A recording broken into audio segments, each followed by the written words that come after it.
alimentación, dijimos, es lactancia materna o es alimentación complementaria, ¿no es cierto? Y después, ¿qué condiciona si no tenemos una buena alimentación, sea complementaria o sea de la olla familiar? ¿A qué nos va a llevar? A un estado de desnutrición, ¿no es cierto?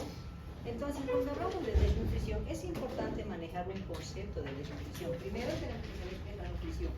La nutrición es un estado de bienestar de un niño cuando se le da las necesidades suficientes dietéticas para que ese niño tenga una opción de un buen crecimiento y desarrollo, ¿cierto? Y cuando hablamos de las necesidades dietéticas, decimos cuántas kilocalorías un niño necesita para cubrir sus necesidades kilocalóricas. Hemos llevado esa alimentación. Depende de su talla.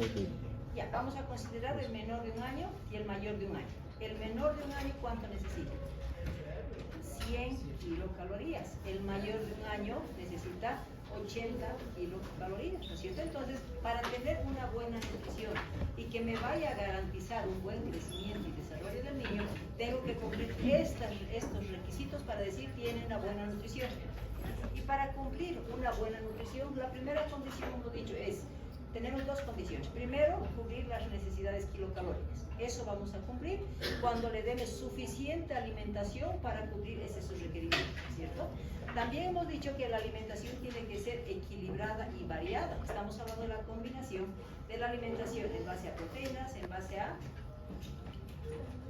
carbohidratos y qué más, en base a vitaminas, que son aporte de verduras y las frutas, ¿no es cierto? Hablamos de un 20%, hablamos de un 30% y un 50%, ¿no es cierto? Entonces, eso significa que va a estar equilibrado, y para conseguir ese equilibrio, ¿qué tenemos que dar? Una alimentación balanceada con todos estos alimentos. Por eso decimos que tenemos que combinar para considerar una alimentación balanceada. Entonces, son los tres requisitos para garantizar una buena nutrición de un niño. Cuando hablamos de la condición de que no le damos a ese niño la cantidad suficiente de kilocalorías para que ese niño engorde y crezca adecuadamente de acuerdo a la edad, ¿qué condicionamos? Vamos a llamarlo a la desnutrición. Y va a depender del impacto que tiene esa desnutrición. ¿Qué es lo que primero un niño que va camino a una desnutrición disminuye? ¿El peso o la talla? ¿Peso? El peso. Entonces, toda vez que un niño empieza a no ganar peso, vamos a decir que está entrando en una desnutrición aguda. Cuando es un niño que tiene buen peso para el tamaño, ¿no es cierto? Pero su tamañito está con baja talla, ¿qué decimos? Es una desnutrición crónica. ¿Cuál es la más riesgosa? ¿La aguda o la crónica? Crónica. La crónica, ¿no es cierto? Porque es más difícil de revertir la talla en relación al peso. Y al mismo tiempo decimos, puede haber relación que esté flaquito y al mismo tiempo esté chiquitito. Entonces vamos a hablar de una desnutrición mixta, ¿no es cierto? Consideramos una enfermedad la desnutrición. ¿Qué decimos? ¿Es una enfermedad? Sí. Cuando hablamos de enfermedad, ¿qué estamos condicionando? Tienen una etiología específica. ¿Será que la desnutrición va a estar dirigida específicamente a una alimentación u otros factores? Puede haber combinación de factores, por lo tanto nunca se considera la desnutrición como una enfermedad, se considera un estado patológico condicionado por varios factores. Entonces ahí decimos que si es una combinación estado patológico, de hecho la primera causa que manejamos para desnutrición es primero es un aporte de deficiencia de kilocalorías y después va a ser una alimentación no adecuada con deficiencia de proteínas, ¿sí? Entonces, cuando estamos hablando ya qué es lo que va a condicionar entonces una desnutrición, van a ser tres aspectos bien determinados. Hablamos de que no va a ser suficiente, porque cuando hablamos de una nutrición o una alimentación suficiente, ¿cuándo hablamos de una nutrición suficiente, una alimentación suficiente? Cuando es completa. ¿Cuánto cumple el requerimiento kilocalórico? Entonces la desnutrición, cuando hablamos de kilocalorías, ¿se acuerda que dijimos que la proporción, si estamos hablando de 100 kilocalorías, cómo se divide su accionar en el organismo, en el funcionamiento orgánico? Hemos dicho que el 50% de sus kilocalorías, ¿dónde va a mantener el metabolismo del niño? Mantenerlo vivo, en otras palabras, ¿cierto? El 30% va a engordar y ayudar a crecer, y el 20% va a cubrir sus necesidades de actividades diarias, ¿cierto? Entonces, si le vamos a dar, por ejemplo, un 70% de kilocalorías, el niño va a seguir jugando, va a mantenerse vivo, pero no va a crecer, ¿no es cierto? Por eso es que se dice que tiene que ser siempre suficiente en base a ese nivel kilocalórico, por esa distribución de porcentajes que se da para que ese niño tenga un buen crecimiento. Estamos hablando de que puede haber una una alteración en el intestino. Una de las patologías más frecuentes en nuestro medio es la diarrea. ¿Qué produce la diarrea? Produce alteración del epitelio intestinal y como consecuencia que nos va a llevar a una mala utilización de los alimentos, ¿no es cierto? O sea, pérdidas anormales, vamos a decir. Por lo tanto, ahí vamos a decir que hay una inadecuada absorción. Y en algún momento hablamos de pérdidas excesivas, vómitos y diarrea. Entonces, también consideramos que es una tercera causa, ¿no es cierto? Si todo ello se conjunciona en una deficiencia kilocalórica, por lo tanto, a ese niño no le estoy dando la oportunidad de crecer, no le estoy dando la oportunidad a engordar, ¿no es cierto? Ese es mi problema. Y si le doy, si ese organismo se acostumbra a ese bajo nivel kilocalórico, 60, 70 kilocalorías por kilo de peso, ¿qué es lo que va a pasar? Ese organismo se va a adaptar. ¿Adaptar a qué? A vivir con el bajo nivel kilocalórico. Y si ese nivel kilocalórico está bajo, si me está diciendo que necesito completar esas kilocalorías para que crezca ese niño, y le voy a dar menos cantidad, ¿qué es lo que va a pasar con ese organismo en general? Le estoy dando para que se mantenga vivo, le estoy dando para que cumpla sus necesidades fisiológicas, pero no le estoy dando la oportunidad de crecimiento. ¿Y será solamente que el crecimiento está determinado por la talla? ¿O todo el sistema tiene que adaptarse a ese nivel bajo kilocalórico y todo el sistema no va a crecer adecuadamente? Estamos hablando de órganos, estamos hablando de sistemas y estamos hablando de talla. ¿Qué dicen ustedes? Todo el sistema. Por lo tanto, una desnutrición, su primer marcador es el niño que no está creciendo adecuadamente porque es el dato de gravedad, que va a condicionar que el cerebro no va a crecer, que todo su organismo, los diferentes sistemas no van a crecer. Entonces, el marcador básico de una desnutrición va a ser el factor atrófico.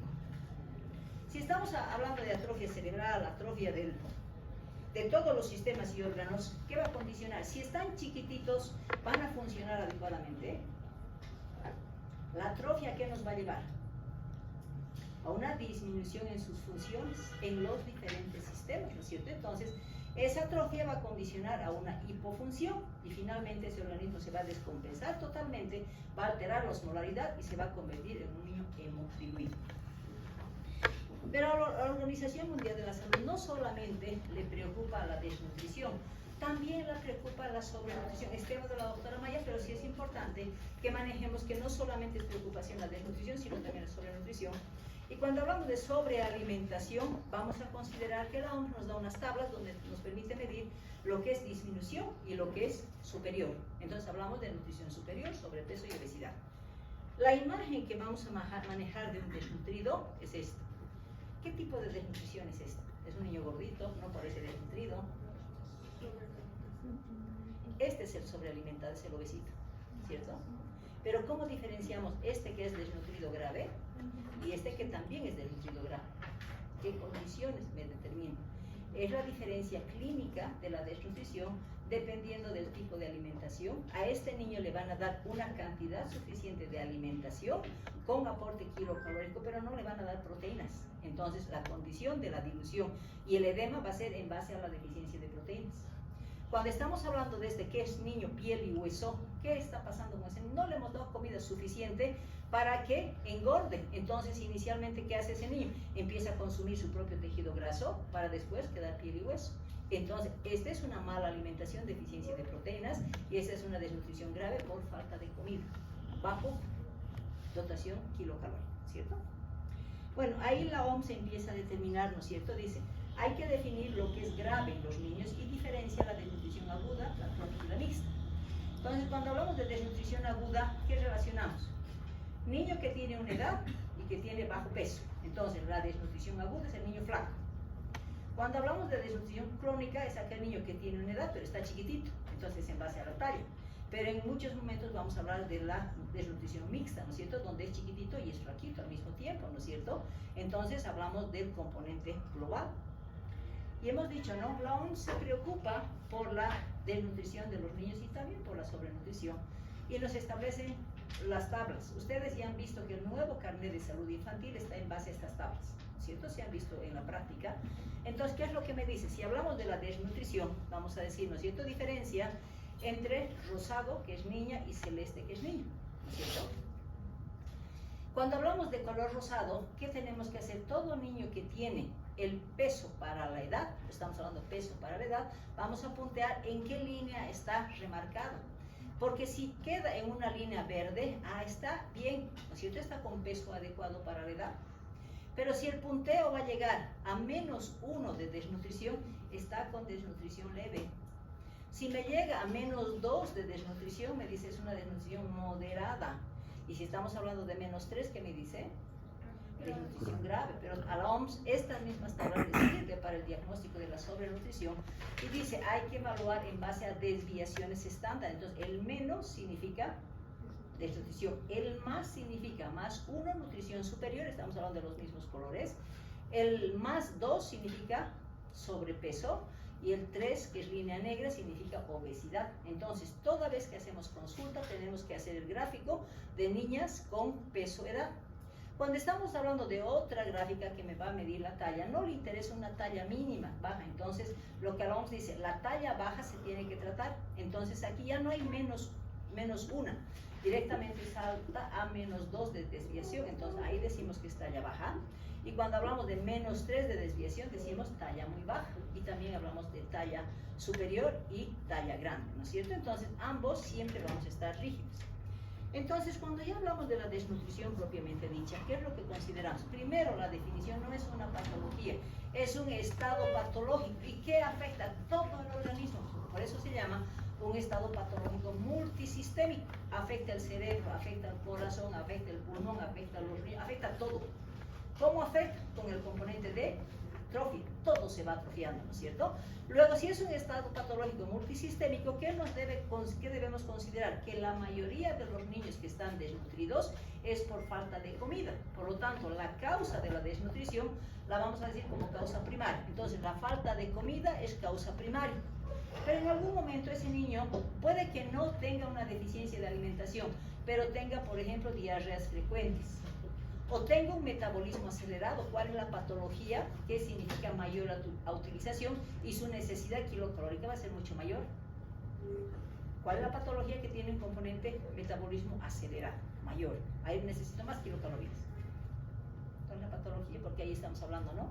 Aporte y la relación de utilización. O está relacionado con patologías del niño, como diarreas, por ejemplo, o tengo un componente patológico. ¿Cuál? ¿Qué patología está relacionada con el niño para aumentar el metabolismo? Si hablamos de la tiroides, hipertiroidismo es un metabolismo mucho más acelerado. Entonces a ese niño le estamos dando comida, pero no es suficiente, por lo tanto va a ser un niño desnutrido por esa condición de metabolismo acelerado, ¿no es cierto? Pero algo que debemos recordar es que en todas las consultas pediátricas tenemos carnet de salud infantil, ¿verdad? ¿Hasta dónde se registra esas curvas de peso y talla en los niños? ¿Hasta dónde? ¿Hasta qué edad? ¿Han visto carnet de salud infantil ustedes, no es cierto? ¿Y hasta qué edad es nuestro límite de control para ver peso y ver talla? 5 años, ¿no es cierto? Todos los carnets de salud infantil están con seguimiento hasta los 5 años. ¿Por qué?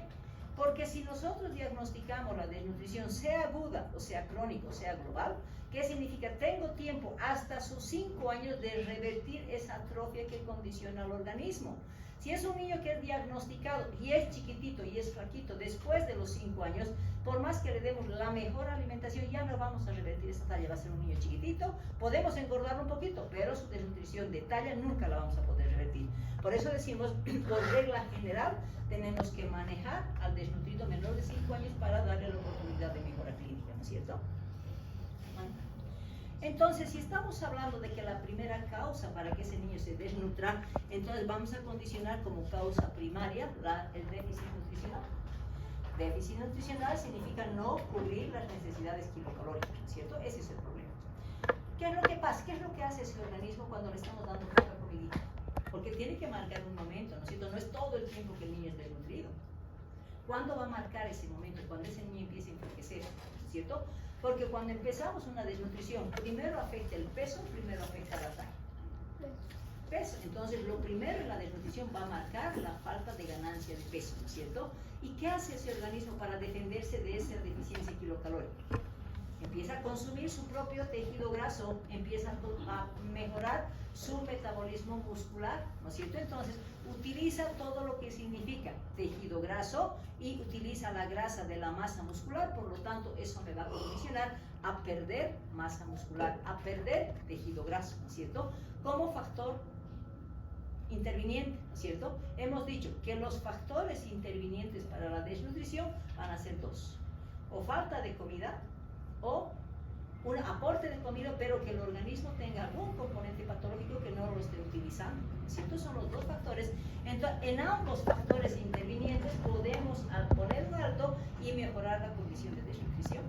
Si no ponemos un alto y no hacemos el seguimiento, simplemente hacemos control de patología y no le hacemos seguimiento, ¿qué vamos a condicionar? A que ese niño va a estar chiquitito, va a estar flaquito. Entonces, ¿qué me está diciendo? Ya pues intervino la atrofia, y esa atrofia nuevamente hay que revertirla, ¿no es cierto? Y si hablamos del componente atrofia, ¿qué es lo que va a condicionar? Si no ponemos un alto, ¿qué es lo que va a empezar? Va a empezar a utilizar las proteínas corporales. Como la atrofia me va a llevar a que ese organismo no funcione adecuadamente, entonces el próximo marcador va a ser el deterioro de funciones, lo que va a llevar a una hipofunción. ¿Y la hipofunción a qué me va a llevar? A una desorganización total de los líquidos, porque va a ser un niño diluido, un niño hemodiluido, por lo tanto va a tener como marcador la hemodilución. Entonces es la consecuencia. Si nosotros vemos un niño que no controlamos el peso y no controlamos la talla, le va a pasar esto, ¿no es cierto? Por eso es obligatorio en cada consulta médica hacer el registro del seguimiento del peso y la talla. ¿Qué factores? Si estamos hablando de Bolivia, por ejemplo, tenemos alto índice de desnutrición, y los países de desarrollo también tienen alto índice de desnutrición. ¿Por qué? Porque primero, como las mamás se han dado la libertad de trabajar y desocuparse, digamos, de ese cuidado de los niños, entonces muchas veces ese niño va a dejar de lactar. Como la condición económica para comprar leches no es la adecuada, o simplemente le van a dar leches diluidas pensando que le están dando una leche adecuada, entonces tanto la suspensión o disminución de frecuencia de la lactancia materna, o una alimentación inadecuada con diluciones adecuadas y una alimentación no balanceada, va a ser la condición de que ese niño vaya a una desnutrición. Cuando estamos hablando de alimentación, ¿qué es lo que mamá dice? Harta fruta come, ¿no es cierto?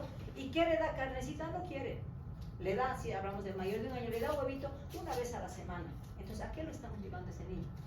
A un estado de alimentación no balanceada, no equilibrada, por lo tanto el resultado va a ser una desnutrición, ¿es cierto? Hablamos de las enfermedades, sabemos que la primera causa son las iras con complicaciones hormónicas, pero la segunda causa de morbilidad, y se dice que 3 veces al año un niño se enferma con diarrea. Y en nuestro medio, por la condición de mal saneamiento básico, ¿qué se establece? Uso de aguas que no son potables, uso de pozos que son aguas contaminadas. Entonces, cuando funcionamos esa condición, ese niño se va a infectar fácilmente y se va a parasitar fácilmente. Entonces, por eso es que muchas veces como segunda causa ese niño va a tener diarreas frecuentes. Y cuando estamos hablando de diarreas frecuentes, ¿qué altera la diarrea? Altera el epitelio intestinal, por lo tanto no le va a dar condición ni siquiera de absorber lo poquito que le estamos dando, por lo tanto va a disminuir la condición de utilización de los alimentos. Cuando hablamos de economía insuficiente, pues nunca la mamá muchas veces tiene muchos hijitos, no va a darles una buena, pues no le va a dar huevo todos los días, no le va a dar carne todos los días, le va a dar, si estamos hablando del área rural, si produce papita le va a dar más papas, si produce maíz le va a dar más alimentos con maíz, etcétera, por problemas culturales, ¿no es cierto? Entonces, una condición que es importante, que la insuficiencia económica de una familia lo va a llevar a ese niño a desnutrirse. Luego estamos hablando con la falta de educación para considerar una alimentación balanceada, y finalmente el saneamiento básico del área rural es precaria, ¿no es cierto? Ahí tenemos el riesgo de las parasitosis, de las infecciones, de las hernias repetitivas, igual a desnutrición. Cuando ya estamos hablando de la desnutrición, la vamos a clasificar, ¿no es cierto? Si hablamos de etiología, ¿cuáles son las dos causas que van a marcar la etiología de la desnutrición?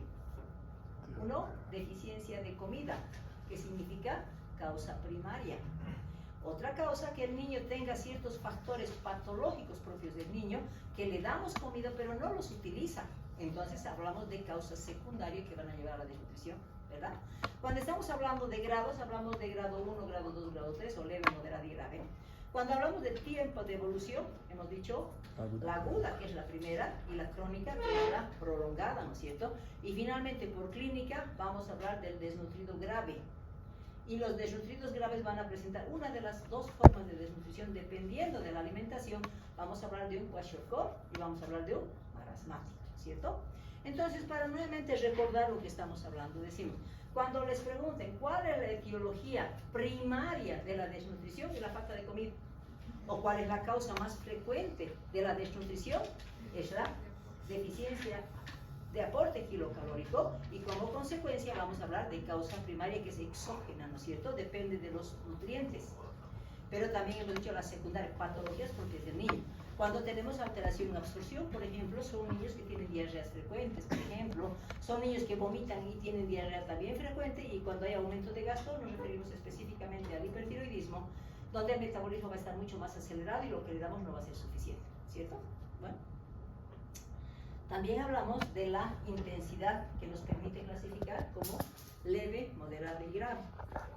En algún momento tenemos disponibilidad, si trabajamos en un hospital y tenemos disponibilidad de las tablas, nos van a permitir las tablas definir la desnutrición leve, moderada y grave, ¿no es cierto? Pero si en algún momento no tengo, ¿cómo voy a utilizar? ¿Qué voy a hacer con ese niño para decir? ¿Alguna vez qué es lo que va a pasar con ustedes cuando ya vayan a sus casas, los van a considerar ya ustedes médicos, y en su familia están en una fiesta? Porque ustedes ya van a dejar de aquí a poco de tener la personalidad independiente de persona. Los van a ver como médicos. Se van a olvidar que son personas con las mismas características de cualquier ser humano y van a ser vistos como médicos, en todo lado. Cuando vayan a una reunión, por ejemplo, si estamos hablando de niños, ¿qué es lo primero la mamá que no es médico se preocupa? ¿Cómo está su peso de mi hijita? He ido a la consulta y te cuento que está con este peso. ¿Está bien? Pregunta, ¿no es cierto? Si mi hijita está bien su tamañito, entonces es importante saber hacer cálculos también, porque no en una reunión o si estamos fuera de un hospital vamos a tener las tablas definidas, ¿no es cierto? Entonces lo que se dice, que hay un autor que me hace la relación como es mejor diagnosticar la desnutrición aguda. ¿Para qué? Para prevenir la desnutrición crónica, porque al corregir ese niño que está flaquito y hacerlo engordar, ¿qué estoy haciendo? Estoy previniendo la deficiencia kilocalórica para que ese niño altere la cronicidad, altere la talla, ¿no es cierto? Entonces, por eso, lo primero que debe preocuparnos es decir que ese niño está flaquito o no está flaquito, ¿sí? Cuando hablamos de quién hace esa relación de grados, hablamos de un autor que es Gómez, que él es el que determina en base a la edad y al peso, vamos a decir si es un desnutritivo leve, moderado y grave, ¿no es cierto? Él nos ayuda. Cuando estamos hablando por tiempo de evolución, hemos dicho la aguda, que se caracteriza por pérdida de peso en relación a la edad. La crónica se relaciona edad, talla, ¿cierto? La más peligrosa es la talla, y la que va a presentarse posterior a una deficiencia de kilocalorías va a ser la desnutrición crónica, ¿cierto? Y por clínica ya hemos dicho, ¿no? El marasmo y el kwashiorkor. Cuando hablamos de marasmo y kwashiorkor, va a condicionar que estos niños en diferentes grados tienen que adaptar todos sus sistemas para mostrarnos la clínica de lo que es un marasmo y un kwashiorkor. Bueno, cuando estamos hablando de qué adaptaciones todo desnutrido va a tener en su organismo por una deficiencia nutricional, ¿qué decimos? Todos los sistemas se van a alterar. ¿Cuál es el primer sistema que me va a garantizar una buena alimentación? El sistema digestivo. Entonces el primero en alterarse va a ser ese sistema digestivo. Va a condicionar la atrofia de todo lo que es órganos linfoideos, por lo tanto, ¿qué me va a decir? Su inmunidad va bajando, por lo tanto, este niño va a afectar el sistema inmunológico, va a ser un inmunodeprimido. Cuando hablamos del sistema nervioso, ¿acaso el cerebro no se atrofia, aunque decimos que el órgano noble es el más exigente para la alimentación, para tener un gran desarrollo? Pero si no le estamos dando la cantidad suficiente de una alimentación balanceada, el cerebro también se va a atrofiar y no solamente va a disminuir su tamaño, sino la neurotransmisión también va a ser alterada. Por lo tanto, hay impacto en el sistema nervioso central, hay impacto en el sistema hemático, porque también el sistema hemático va a influir en la hipofunción. Y finalmente, si estamos hablando del sistema muscular, pues ese músculo va a ser sacado todas las grasas, proteínas, y va a entrar con el componente de atrofia, ¿no es cierto? Todo esto se va a alterar. Pero algo que tenemos que recordar, que la desnutrición se la puede establecer como primer diagnóstico y la corrección correspondiente, porque si no, esta desnutrición me va a establecer la respuesta adaptativa. ¿Y cuál es la respuesta adaptativa inicial que va a dar un desnutrido? Que lo primero que va a pasar cuando no le damos mucha comida, independiente que sea causa primaria o causa secundaria, atrofia. La primera alteración que se va a dar es la atrofia. ¿Por qué? Porque como no le estoy dando los alimentos suficientes, lo primero que se va a hacer es atrofiar con todo su sistema. Entonces se adapta a la poca kilocaloría, adapta su sistema a la poca kilocaloría y eso condiciona a una atrofia generalizada. ¿Qué es lo que va a pasar en el sistema digestivo? Sabemos que ahí es donde se va a alimentar el niño y va a absorber los alimentos, ¿no es cierto? Entonces decimos, ¿cuál es la barrera natural del sistema digestivo? ¿Cómo se defiende nuestro sistema digestivo? Vamos, ¿cómo se defiende? ¿Por qué un ejemplo les doy? ¿No? ¿Cómo? Si estamos hablando de un riesgo de contaminación. En algunos momentos hay contaminación en una casa, en un cumpleaños, en una hamburguesería. Unos se enferman, otros no se enferman. ¿Por qué? ¿Cuál es su barrera? Barrera del sistema digestivo, la barrera inicial. El pH, ácido de la mucosa gástrica, es la primera barrera. Entonces, si ese niño tiene baja de acidez de la cámara gástrica, va a permitir pues que parásitos, bacterias ingresen y den las diarreas correspondientes, ¿no es cierto? Entonces decimos que el primer cambio en la desnutrición se va a dar una hipocloridria, baja de ácido clorhídrico, baja de pH del ácido clorhídrico del estómago. Luego, hemos dicho, hay atrofia, que si bien se va a atrofiar el cerebro, se va a atrofiar todo, ¿acaso las vellosidades del sistema digestivo no se van a atrofiar también? También se van a atrofiar, y si estamos hablando de atrofia, va a haber aplanamiento de vellosidad. A consecuencia de ese aplanamiento de vellosidades, ¿qué es lo que se va a dar? ¿Qué es lo que se produce? Mala absorción. ¿Por qué? Porque hay deficiencia de producción de enzimas digestivas. Entonces, esa alimentación insuficiente va a producir aplanamiento de vellosidades, lo que va a condicionar a que hay una deficiencia enzimática. Por lo tanto, ¿qué va a pasar? Que los alimentos no se van a absorber como corresponde, ¿no es cierto? Al mismo tiempo, como la barrera se alteró, ahí pues las bacterias y los parásitos van a hacer su fiesta y van a llevar a diarreas recurrentes. Y al mismo tiempo también ayuda el movimiento intestinal, que si las bacterias están ahí o los parásitos, se empieza a estacionar, empieza a disminuir la motilidad y es una oportunidad de mayor multiplicación de los agentes patógenos, ¿cierto? Entonces, si se fijan, todo se altera. ¿Para qué? Para condicionar a empeorar la desnutrición, ni siquiera se va a ver adecuadamente. Pero hablamos del sistema inmunológico. ¿Quién produce el sistema inmunológico? Las inmunoglobulinas, los leucocitos, todo el sistema inmunológico. ¿Quién produce? El sistema linfático y el sistema medular, ¿no es cierto? Entonces, ¿qué es lo que consideramos? Que primero, además, siempre se considera la posibilidad de una barrera externa, ¿no es cierto? Y la barrera externa del niño, ¿cuál es? Es la piel y las mucosas, porque si tenemos daño en las mucosas o tenemos daños en la piel, ahí van a aprovechar las bacterias, ¿no es cierto? Y van a dar condición de infecciones. Al mismo tiempo decimos que la atrofia, ¿dónde va a condicionar para que disminuyan los factores inmunológicos? Hay atrofia de los órganos linfáticos, hay atrofia del timo. Por lo tanto, ¿a qué me va a llevar esa condición de atrofia? Que todas las reservas medulares de ese niño van a estar disminuidas. Por eso al niño desnutrido se lo llama el hemo. Predisposición a infecciones, el inmunodeprimido, ¿no es cierto? Entonces, su signo universal va a ser la inmunosupresión, y eso que le va a condicionar, como no tiene buenas defensitas, pues todas las infecciones lo van a complicar a ese niño desnutrido, ¿no es cierto? Entonces, eso va a ser otro factor de riesgo. Cuando hablamos del sistema nervioso central, hemos dicho, ¿no es cierto? El órgano, el cerebro, es el más exigente en nutrientes. Como no tiene cantidad suficiente, ese cerebro se va a atrofiar, se va a disminuir en tamaño. Pero no solamente disminución del tamaño, sino empieza a alterar su conducción, hay alteración en la mielinización, disminuye la neurotransmisión. Por lo tanto, como si no revertimos ese niño de 5 años, ¿cuál va a ser la condición futura de ese niño? Disminuir la posibilidad de una buena capacidad intelectual, porque hay alteración de todo el cerebro, ¿no es cierto? Entonces van a ser niños que tienen menos oportunidad de aprendizaje, vamos a decir, en los colegios, porque ya impactó en el sistema nervioso central. Al mismo tiempo, en el sistema hemático, ¿qué se pasa en el sistema hemático? Entonces, hemos dicho que después de atrofiar se va a alterar la osmolaridad y va a ser un niño hemodiluido. Cuando hablamos de hemodilución, ¿qué estamos diciendo? La sangre está diluida, como consecuencia va a disminuir la osmolaridad, ¿no es cierto? Y si disminuye la osmolaridad, entonces ahí lo consideramos al niño hemodiluido como segundo signo universal. Por lo tanto, ¿cuál es el primer signo universal de un desnutrido? la inmunosupresión. La segunda condición va a ser la hemodilución, ¿no es cierto? Son los dos factores interventores que van a tener. ¿Y por qué va a ser más hemodiluido? Porque no va a tener concentración de todo lo que son electrolíticos y al mismo tiempo, ¿qué es lo que pasa con el sistema medular? No produce adecuadamente glóbulos blancos, glóbulos rojos. Y al mismo tiempo, como ese niño tiene aplanamiento de vellosidades y le damos una alimentación que no está relacionada con el aporte de hierro, que va a condicionar además que no va a absorber un epitelio dañado hierro. Entonces la consecuencia no solamente va a ser alteración en producción, sino al mismo tiempo que va a condicionar a que no va a producir eritrocitos normales.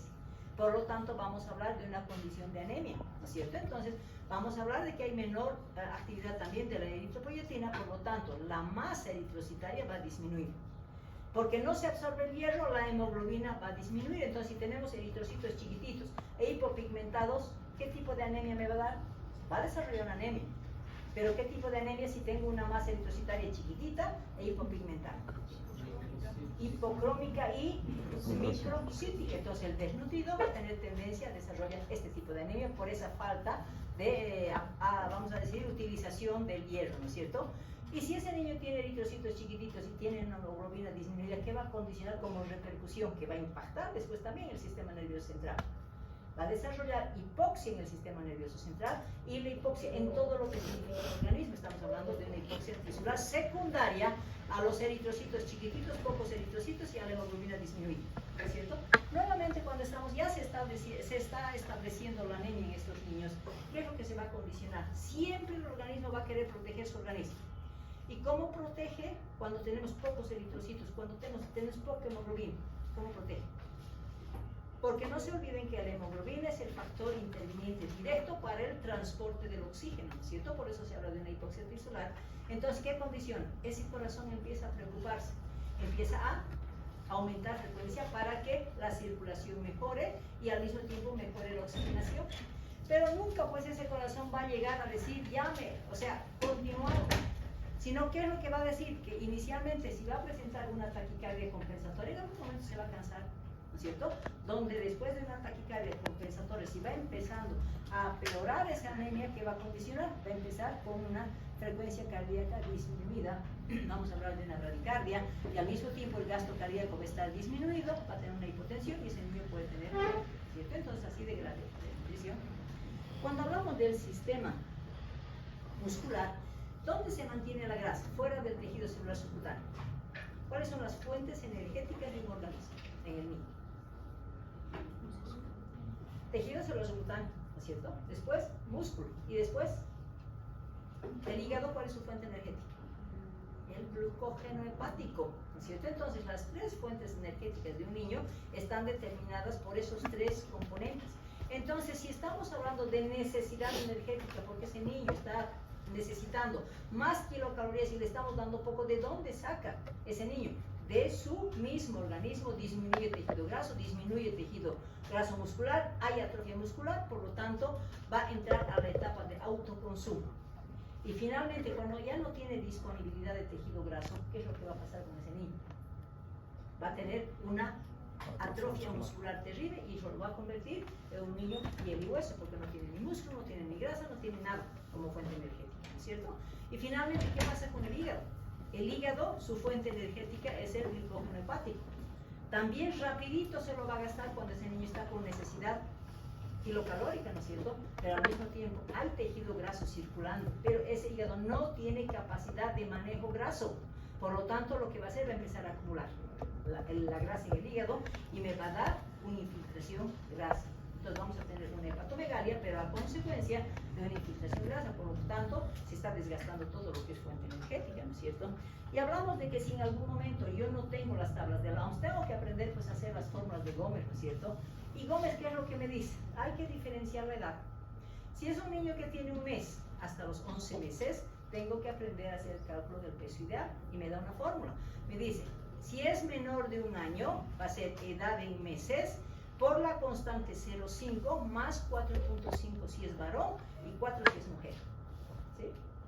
Cuando hablamos de un niño que ya tiene un año hasta los 5 años, voy a aplicar la fórmula de edad en años más meses. No es lo mismo decir 3 años y 3 años 7 meses. ¿verdad? Entonces por eso hablamos de 7 de años y meses. Multiplicando por la constante 2 y sumando 8.5 si es varón y 8 si es mujer. Y si es mayor de 5 años hasta los 10 años, manejamos edad en años lo mismo, pero con una constante 3 y sumamos 3.5 en el varón y 3.5 en la 3.5 en el varón y 3 en la mujer. ¿Cuándo ustedes van a aplicar estas fórmulas? Cuando tengan casos clínicos. No se olviden que el diagnóstico nutricional son 3. Diagnóstico patológico, diagnóstico nutricional y diagnóstico inmunológico, ¿cierto? Entonces, tienen que saber manejar el peso porque en el momento de la evaluación de casos clínicos no van a tener ustedes las tablas. Entonces, tienen que hacer el cálculo correspondiente, ¿sí? Al mismo tiempo, si me dicen, calculen el peso ideal, ahora tengo que comparar con el peso del niño, ¿no es cierto? Entonces, si ese niño está pesando, por ejemplo, 8, ese 8 voy a multiplicar por 100 y voy a dividir entre el peso ideal que he calculado con estas fórmulas. Me va a dar un resultado y ese resultado lo voy a restar del 100. ¿Por qué? Porque al restar del 100 lo estoy convirtiendo en porcentaje de deficiencia. Entonces me va a dar menos 10 a menos 24. Ah, es un desnutrido de primer grado. Pero si me da de 0 a menos 9, es eutrófico. Si me dice que es de 25 a menos 39, es un desnutrido de segundo grado. Y si es de 40 o mayor, es un desnutrido de tercer grado. Esta es una práctica que tienen que hacer. ¿Tienen todos celulares? Vamos a hacer una práctica rapidita, por favor. Vamos a dar un caso clínico, ya que sea un niño de 8 meses. ¿Ya? Si tiene 8 meses, ¿qué tengo que hacer? Estamos en la primera fórmula, ¿no es cierto? 8 meses voy a multiplicar por 0,5. ¿Cuánto me da? 4. 4. Y voy a, como es niña, voy a sumar el 4. 8. Esta bebé pesaba 7 kilos, ¿no es cierto? Entonces, yo voy a, si el peso ideal es 8 de esa niña, entonces este peso actual son 7 kilos. Entonces voy a multiplicar 7 por 100, que son 700.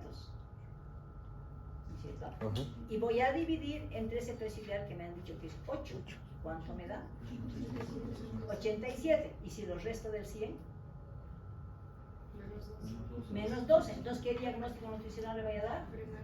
De primer grado, ¿cierto? Si hacemos un ejercicio de niño mayor, vamos a suponer que sea 2 años y 7 meses. El peso de ese niño fueron 12 kilos, ¿sí? Entonces, si tenemos un año, 2 años y 7 meses, voy a multiplicar por 2, 2.7 por 2, años y meses hemos dicho, ¿no es cierto? 2 años, 7 meses. Voy a multiplicar por 2 como el varoncito, le voy a sumar el 8.5, ¿cuánto me da? 13.9, muy bien, lo voy a poner como peso ideal. El peso actual de ese niño, ¿cuánto hemos dicho que tiene? 12 kilos, ¿no es cierto? Si tiene 12 kilos, voy a multiplicar por 100, ¿cuánto me va a dar? 1200. Dividido entre 13.9, 86 menos 100, igual menos un primer grado. Si nos vamos a un niño de más de 5 años, vamos a suponer que tenga 6 años, 5 meses y esté con 15 kilos, ¿no es cierto? 6 años, 6 meses, 6.6, vamos a multiplicar por 3. Y voy a, como es varoncito, voy a sumar al 3.5, ¿cuánto me da?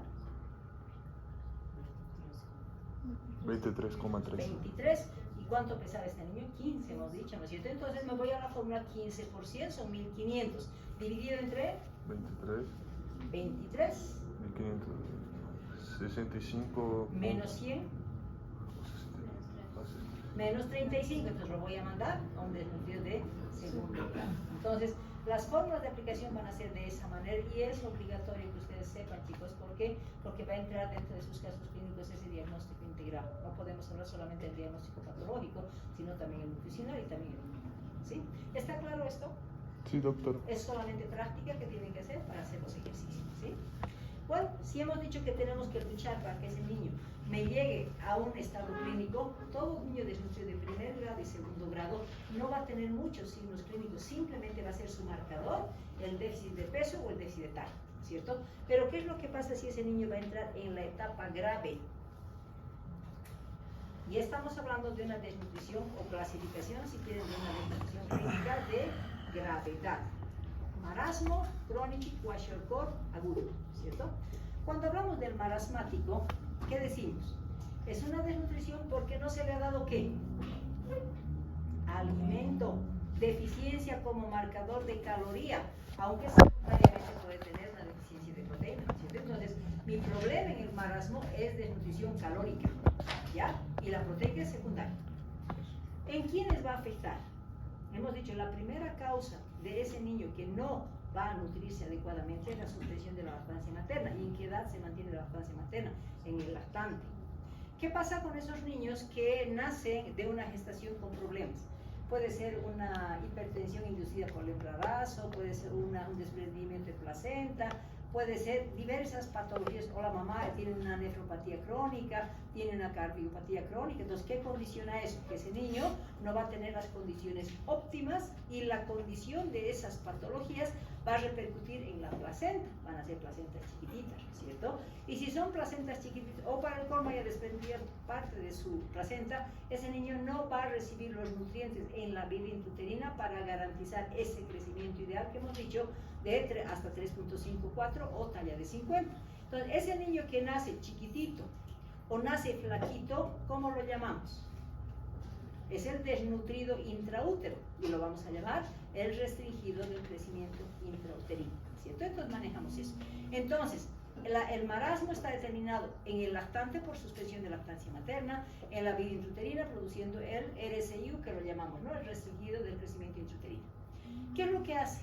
¿Qué es lo que nos llama la atención en estos niños, así, piel y huesos? ¿No es cierto? ¿Qué significa que ese niño se va secando? Hablamos también de desnutrición emaciante, porque todo se lo está consumiendo. Entonces, ese niño todavía va a empezar a determinar la pérdida de peso en base a sus propias energías. Pero cuando ya no tenga energías, entra en el autoconsumo total y van a ser niños piel y hueso, ¿no es cierto? Entonces hablamos de que en estos niños principalmente el componente de mayor daño va a ser el componente atrófico. ¿Por qué? Porque no dispone de fuente energética, ¿no es cierto? El tejido adiposo es el más afectado y vamos a hablar de un marasmático cuando ese niño pierda el 40% de su peso o más. Ustedes están haciendo prácticas en el CRIM, en Vietnam, en el centro de Cerro Verde. Ninguno está haciendo. Bueno, cuando les toque hacer esa práctica, van a ver cómo son niños así de flaquitos, ¿cierto? O niños recién nacidos así desnutridos, ¿cierto? Entonces, esa es la característica. Entonces, la causa de un marasmático es deficiencia de alimentación. Entonces, su marcador va a ser dotación insuficiente de alimentos. Por eso ese niño entra al proceso del autoconsumo. Clínicamente, ¿cómo lo vamos a evaluar? Hablamos de una evaluación en sentido cefalocaudal. ¿Cómo vamos a ver esa carita de ese marasmático? Si no tiene tejido graso en la carita, ¿dónde tiene principalmente tejido graso? En los párpados, se le empiezan a hundir sus párpados.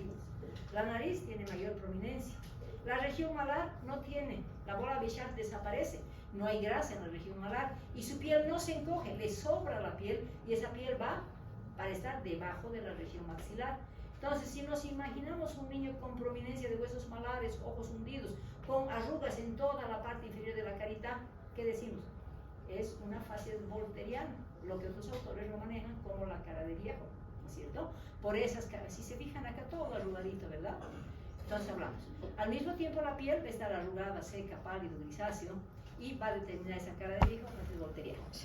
Cuando hablamos, si estamos hablando del desnutrido que no absorbe hierro, ¿creen que si nosotros vemos esa boquita y vamos a ver una mucosa eritematosa, la lengüita va a estar eritematosa? No tiene anemia. ¿Por qué presenta esa mucosa eritematosa? Por proceso inflamatorio, no porque no tiene anemia. Entonces estamos hablando de que vamos a tener mucosas eritematosas. ¿Y qué pasa en el tórax? No hay tejido graso, vamos a ver, claramente podemos contar las costillitas, ¿no es cierto? Cuando hablamos del abdomen, ¿qué es lo que vemos? El abdomen, la pared del abdomen es tan delgadita que vamos a poder cómo se mueven los intestinos dentro del abdomen, ¿sí? ¿Cuál es otro lugar donde tiene mucho tejido graso el ser humano en general? Región glútea, ¿no es cierto? En el desnutrido se lo consumió todo ese tejido graso, entonces va a tener glúteos planos. Y nuevamente vamos a hablar de que la piel le va a sobrar. ¿Y dónde le va a sobrar? ¿Dónde se va a localizar esa piel? Debajo de los glúteos, ¿no es cierto? Por eso, si ustedes recuerdan el pantalón del payaso es todo suelto, ¿no es cierto? Entonces, por eso es que han determinado como signo característico, por ese sobrante de piel que se va a encontrar debajo de los glúteos, le dicen que tiene un signo del payaso, por esa característica que tiene. ¿no es cierto? El abdomen, hemos dicho, vamos a visualizar los movimientos intestinales, y en extremidades, ¿qué pasa? No hay músculo porque se lo consumió, entonces vamos a hablar de una hipotrofia total muscular. No hay fuerza muscular, hay una hipotonía, por lo tanto ese niño se lo considera como el niño emaciado o el niño piel y hueso. Cuando hablamos del estado psíquico, cuando a ese niño no le estamos empezando a dar comida, ¿creen que él pide o no pide? Pide, es un niño llorón, es un niño que quiere comida cuando está empezando su desnutrición. Como ese niño va a llegar a acostumbrarse a la falta de alimentación, una vez que ha pasado esa etapa de exigencia para comida, pasa al otro estado que es totalmente de indiferencia. Entonces es un niño que lo pueden poner en la cama y no se va a mover, ¿no es cierto? Entonces hablamos de que es un niño apático, tiene un llanto muy débil y tiene un llanto muy monótono. Entonces el componente psicológico cambia de una irritabilidad inicial cuando se está estableciendo el marasmo a un estadio de apatía, hipotonía generalizada, ¿no es cierto? Entonces hablamos de la condición. ¿Qué hacemos con este niño? Nunca vamos a tratar del hospital general, porque es un caso grave. Entonces, para eso se han creado los centros de nutrición de tercer nivel. ¿Qué hacen en el tercer nivel? Si ese niño está así flaquito, ustedes crean que ha recibido 50 calorías, tal vez ni eso, ¿no es cierto? Porque eso ha entrado a otro consumo. Por lo tanto, en esos centros de renutrición va a condicionar a que le van a dar poquito, pero cada ratito, ¿no es cierto? ¿Por qué? Porque ese organismo tiene que empezar a reestructurarse, tiene que mejorar las velocidades del intestino, tiene que empezar a mejorar mejor sus líquidos, etc. Entonces, por eso en los centros de renutrición van a empezar con una dieta mínima de 50 kilocalorías, va a ser después a 100, 150 y 200, dependiendo de la condición de cada niño.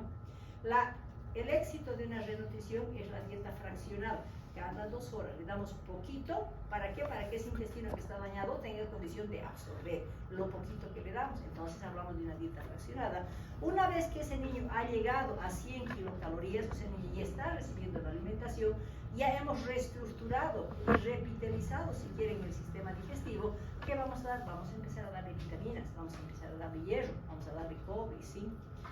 Y como este niño tiene que comer poquitito, pero con una concentración adecuada, ¿qué es lo que se utiliza? No vamos a utilizar sopa de arroz, sopa de pollo. Entonces, utilizan fórmulas ya específicas para una renutrición que se llaman las fórmulas eficientes, ¿cierto? Que tienen una condición balanceada de proteínas, vitaminas, etcétera, etcétera, ¿no es cierto? Ahí hablamos de las leches diluidas. Si la condición básica de un desnutrido es aplanamiento de vellosidades, es deficiencia enzimática, ¿qué pasa si yo le doy leche entera? ¿Qué pasa? No se absorbe. ¿Y qué va a producir? Diarrea. ¿Qué tipo de diarrea? Osmótica, porque hay aplanamiento de vellosidad, le estoy dando sobrecarga de alimentos, principalmente lactasa, por lo tanto ese niño va a tener diarrea. Por eso cuando hablamos de las leches, hablamos, ¿no es cierto? Hay que empezar la renutrición con una leche diluida al 7.5%. Una vez que se ha logrado la aceptación y no haya diarrea en ese niño, vamos a aumentar al 10%. Y una vez que ese niño ya está en etapa de engorde, ¿qué dilución le voy a dar de la leche? Cuadra de leche ya estandarizado como leche entera y dilución adecuada. ¿Cuánto es el porcentaje? Estoy escuchando por ahí. ¿Cuánto es? 15. Entonces, cuando hablamos de las leches dijimos, no hay que empezar con 7.5, que es leche al medio. Hay que empezar con leche al 10%, que son los 2/3. Y después, cuando ese niño ya está en etapa de engorde, vamos a decir de recuperación de la nutrición, vamos a dar la leche entera o leche al 15%, ¿cierto? Dependiendo de la edad. Algo que debemos recordar, que mismo con el 75 o 7.5 y 10, inicialmente nunca puedo utilizar leche con carga de lactosa. Entonces, iniciamos siempre la renutrición con leches deslactosadas, ¿ya? Por ese componente de aplanamiento de velocidad. ¿Qué imagen vemos? Esta, ¿no es cierto? Es aquel niño piel y hueso. Aquí estamos viendo otro niño que es un marasmo, ¿sí? El otro extremo de la desnutrición es el niño gordito, que muchas veces ni las mamás nos van a aceptar a que digamos que es un niño desnutrido. Cuando lo vemos a este niño parece un niño gordito, ¿no es cierto? Entonces, ¿por qué se produce la desnutrición tipo kwashiorkor? No es que le falta comida, le falta proteínas, ¿no es cierto? Y como es componente proteico, va a establecer una hipoproteinemia, alteración de la osmolaridad. Por lo tanto, su característica del kwashiorkor es ese niño edematoso, gordito, pero dentro del componente edema. cierto? Si decimos que este niño va a recibir una deficiencia de proteínas, ¿será en el lactante o será en el preescolar escolar? Es en el niño grande, aquel niño que le gusta la comida chatarra, que no le gusta comer carne, que le gustan las papitas fritas, etcétera, etcétera. Por eso se dice que el kwashiorkor es más fácil que tenga un preescolar y un escolar. Se da por una dieta poco equilibrada por deficiencia de proteína, ¿no es cierto? Y finalmente, el signo universal del kwashiorkor va a ser una desnutrición edematosa. Clínicamente vamos a evaluar con ese sentido cefalocaudal, pues el sentido caudocefálico. ¿Cómo evaluamos? ¿Dónde empiezan a presentar sus edemas? No, nunca empieza con el edema en cara. El marasmo se evalúa en sentido cefalocaudal, porque empieza con la carita, empieza con el tórax y todo lo que corresponde. En cambio, el kwashiorkor, la evaluación va a ser de pies a cabeza, en sentido caudocefálico. ¿Por qué? Porque el edema, ¿dónde empieza? Es más pesado el agua, ¿cierto? Entonces, el edema va a empezar en los pies, ¿cierto? Vamos a hablar de un edema blando, pero al mismo tiempo que consideramos que para evaluar ese edema van a hacer una presión y vamos a verificar que hay signo de fobia positivo. Ese edema puede empezar en los pies y en las etapas graves va a llegar hasta tomar hasta la carita. Estamos hablando de una progresión hasta llegar a una anasarca. Cuando estamos hablando de la anasarca, cuando ya ha llegado el edema a la carita, así como dijimos que en el marasmo se consume el tejido graso de los párpaditos, ¿qué pasa en el kwashiorkor? Que es un tejido laxo, los párpados. ¿Qué va a pasar? Se van a empezar a edematizar. Entonces va a tener esa característica de edema en los párpados, va a estar los ojitos semicerrados, va a parecer que ese niño había llorado mucho. Por esa condición se le da el signo que es patognomónico, facies de tristeza o facies de angustia, por esta característica, ¿no es cierto? Y al mismo tiempo la piel, ¿qué es lo que pasa? Si pensamos en un globo, por ejemplo, cuando tenemos un globo, la textura antes de inflarlo es una textura general igual, ¿no es cierto? Y cuando lo inflamos, el globo, y después lo desinflamos, unas partes están más desgastadas, otras partes se han inflado más, etcétera, etcétera. Entonces tenemos una textura diferente. Es lo mismo que pasa en el niño cuando estamos hablando del edema. Si hay un edema, ¿qué es lo que va a pasar? Esa piel en algunos momentos se va a distender. Va a producir signos de hipopigmentación. Otra parte de esa piel va a querer encogerse, se va a hiperpigmentar y va a haber una hipermelanosis. Entonces, estas características de las zonas hipopigmentadas e hiperpigmentadas con hiperkeratosis le da el signo que es característico del niño manchado. Pero al mismo tiempo decimos, estos niños también por la hemodilución van a condicionar a que va a tener una anemia por la hemodilución, pero lo que nos llama la atención es el cabellito, ¿cierto? Como hay deficiencia de proteína, vamos a ver este cabellito seco, ¿no es cierto? Si lo agarramos seguramente se va a caer. En este niño parece teñido incluso, ¿no es cierto?, con rayitos de tinción. Entonces, y vemos la carita, está totalmente gordito este niño, ¿no es cierto? Si vamos a ver la boquita, vamos a tener las úlceras comisurales. Pero, ¿qué es lo que la mamá? Esto es en los casos graves, generalmente no se presenta. Lo que se presenta es el niño gordito con alteración de pigmentación del cabello y muchas veces caída de cabello. Si a una mamá, si la desnutrición, ¿por qué se produce el kwashiorkor? Porque no le dimos proteína, le dimos carbohidratos, ¿cierto? Entonces, si estamos hablando de dotación de carbohidratos, ¿qué alimentación normalmente les dan en nuestro medio? Arroz, papas y sopa, la famosa sopa, que dicen que es súper nutritiva las abuelitas, pero no sirve para nada, porque es agua con sal y con carbohidratos, ¿no es cierto? Si es que no le compensan con las proteínas. Entonces, estos niños no es que no reciben comida, reciben buena ración de comida, pero en base a carbohidratos, y no hay proteína. Entonces, ¿qué es lo que va a condicionar? La mamá, si le vamos a decir, está desnutrido tu hijo, ¿ustedes creen que me va a creer? No, si yo le doy harta comida, le doy 3 platos de sopa todos los días, ¿cierto? Entonces, ese tipo de alimentación muchas veces nos tiene que llevar a mucho cuidado y no directamente decirle a la mamá que tenemos una desnutrición, simplemente decirle que hay ciertos alimentos que le estaban faltando un poquito, por eso sus cabellitos están secos, por eso están decolorados. Y cuando la mamá nos dice, ¿qué nos dice cuando están decolorados los cabellitos? ¿Está desnutrido? No, no está desnutrido, mi hijo es choquito. Es gordito y es choquito, ¿no es cierto? Entonces, mucho cuidado en el componente cultural, la información del kwashiorkor, y simplemente decir que si bien se va a informar que tienen ese cabellito seco muchas veces, a veces verificamos de caída, pero tenemos que decirle que hay que darle una alimentación para que mejore y que tenga mejor vitalidad, vamos a decir, el cabellito, ¿cierto? Al mismo tiempo, ¿qué es lo que componemos? Entonces, ese niño se mantiene en la acumulación de grasa en el hígado, hay hepatomegalia, hay hipotensión porque hay un desequilibrio total de la osmolaridad, hay muchas veces osteoporosis, pero su marcador va a ser la hipoalbuminemia. Como hay dilución, también va a estar relacionada con una anemia gerencial y también va a ser hipocrónica. Y el sistema nervioso central, en el kwashiorkor estamos hablando de atrofia, en algún momento les he dicho que hay un componente atrófico, no hay. Porque si a un niño ustedes no le dan 20 días a 30 días cero proteínas, van a desarrollar todas esas características. Entonces no es una desnutrición de larga data como el marasmo, es una desnutrición, por eso se la llama aguda, ¿no es cierto? Entonces, ¿qué es lo que tenemos que considerar? Si es aguda, ¿es dependiente de las kilocalorías el kwashiorkor? No, es dependiente de la deficiencia de proteínas. Las kilocalorías me van al marasmático, ¿cierto? Entonces lo que vamos a considerar que el cerebro también no se va a atrofiar, pero es una alimentación de mala calidad, entonces no le estoy dando lo que ese niño necesita. Entonces no se va a alterar el tamaño, pero se va a alterar la funcionalidad. Entonces va a haber una alteración del árbol dendrítico, va a haber disminución de la conducción y el resultado final de ese niño va a ser también disminución de la capacidad intelectual, como ser un niño grande, ¿cierto? Pero por factores diferentes en relación al marasmo. Cuando hablamos del tratamiento, realmente estamos hablando de una desnutrición grave, ¿no es cierto? Entonces, tenemos obligación de referencia a los centros de tercer nivel, donde ellos van a controlar el aporte calórico, pero principalmente van a controlar el aporte proteico. ¿Y por qué me dicen que vamos a empezar con una cantidad mínima de 4 gramos por kilo de peso? ¿Por qué creen que es eso? Si le doy mucha proteína, ¿qué voy a hacer con ese niño? Sabemos que la proteína es generador de tejido, sabemos que me va a mejorar el crecimiento.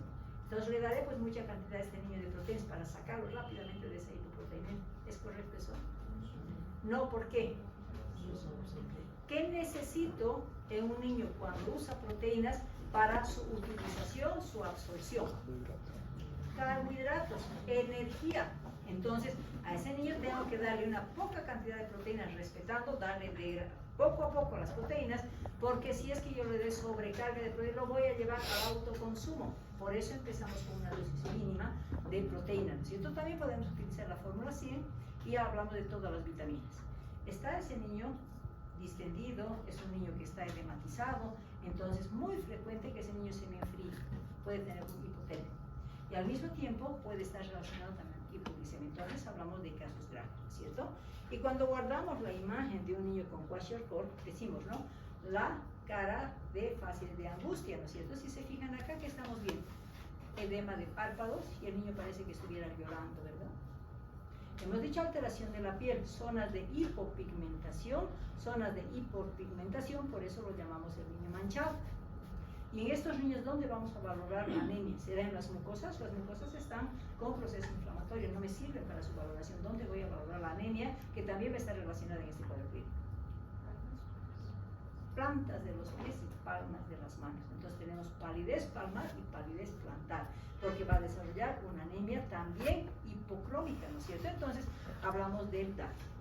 A veces tenemos casos graves, ¿cierto? Donde tenemos una anasarca generalizada, se mantiene la característica del daño a nivel de la piel, pero aquí tenemos una fase de angustia, sí, efectivamente, pero que además se va a añadir. Inicialmente, por la deficiencia de proteína, va a cambiar el color, va a cambiar la textura, va a ser un cabello que fácilmente si lo agarramos se va a desprender, pero llega un momento en que ese niño no tiene condición de mantener el cabellito, entonces se le va a caer. Pero ¿cuál es el tipo de caída que tiene un kwashiorkor? Respeta las raíces, por lo tanto, si lo vamos a renutrir ese niño, va a volver a crecer sus cabellitos y los cabellitos sanos, ¿no es cierto? ¿Cómo se llama este tipo de caída? Donde respeta las raíces y se da la opción de que cuando se mejore esta nutrición vaya a reponer sus cabellitos. ¿Cómo se llama? Caída tipo acromotriquia. Esto es la acromotriquia. Entonces, la caída del cabello en kwashiorkor es tipo acromotriquia, ¿ya? ¿Qué significa? Que respeta las raíces. No hay alopecia, porque la alopecia no permite el crecimiento futuro. En cambio, aquí cae el cabellito, respeta las raíces y después, cuando se mejora la nutrición, va a tener nuevamente el componente de crecimiento con cabellitos grandes. ¿Sí? ¿Está claro la diferencia de nutrición? ¿Sí? ¿Alguna pregunta? ¿No hay preguntas?